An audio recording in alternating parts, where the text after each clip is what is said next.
K-pop Demon Hunters Review. Netflix's surprise smash is a dazzlingly animated, infectiously soundtrack treat.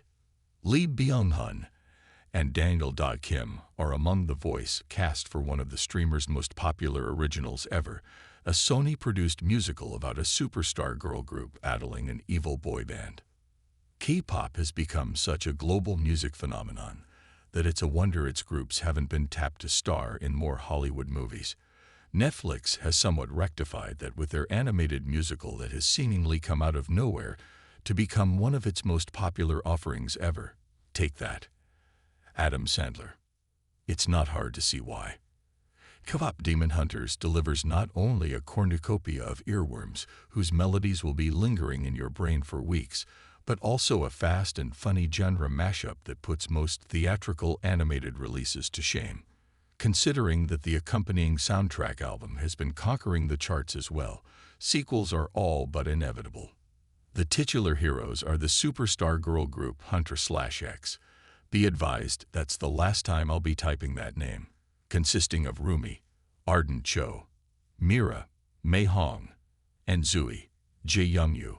We're introduced to them as they're traveling on their private plane and preparing for a concert by gorging themselves on ramen. Unfortunately for them, the entire crew happen to be demons, so the singers quickly whip themselves into action, dispatching them to the rollicking tune, How It's Done.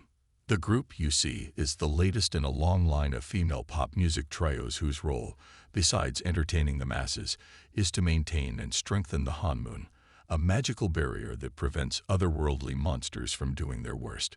Rumi's bandmates are unaware that she is a half-demon herself, something known only to their manager Celine, Yeonjun Kim. The leader of the demons, Waima, Lee Byung-hun, Squid Game, is understandably frustrated by his singing opposition, so he readily accepts the suggestion of Jinu, On Hyoseop, one of his minions, that he form a boy band to counteract the girl group's popularity and steal their fans, not to mention their souls. The resulting five-member group, the Saja Boys, are so hunky that when the girls first see them, they react in typically cartoonish over-the-top fashion, their eyes transforming into everything from hearts to six-pack abs. Parents looking for confirmation that boy bands are secretly evil will finally have proof. Jinu, who has a tragic past as a human, recognizes that Rumi is half-demon, but keeps the secret to himself.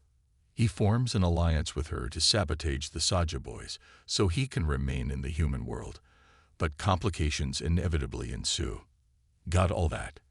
It doesn't really matter since the film, co-directed by Maggie Kang and Chris Appelins, bursts with so much visual and musical energy that you won't feel the need to follow the intricacies of the plot. Rather, you can simply enjoy the infectious tunes, including Golden, Takedown, Your Idol, and Soda Pop, that will certify your K-pop credentials beyond Blackpink and BTS, as well as the dazzling CG animation, incorporating a variety of styles including manga and anime, that proves particularly effective in frenetically paced combat and dance sequences. A Sony Pictures animation production, K-pop Demon Hunters visuals frequently recall the company's massively successful Spider-Verse films, albeit with a significantly broader style when it comes to the characters. The voice performances are consistently engaging, with veteran actors Daniel Kim and Ken Jeong lending their talents, and the singing provided by such musical pros as Ija, Audrey Nuna, and Disney mainstay Lisa Longa. Aladdin, Mulan. Best of all, the brisk proceedings clock in at a brief 95 minutes including credits, in contrast to such bloated animated efforts as Ninja 2.